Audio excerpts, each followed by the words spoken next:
मोहब्बत कर गइल अखिया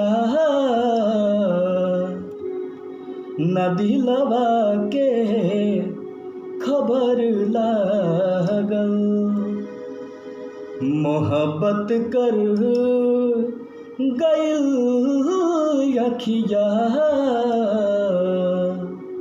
न दिलवा के खबर लागल। ई रूपवा के असर ना हो, ई रूपवा के असर ना हो, प्रीतिया कर गइल पागल। मोहब्बत कर गइल अखिया न दिलवा के खबर लागल।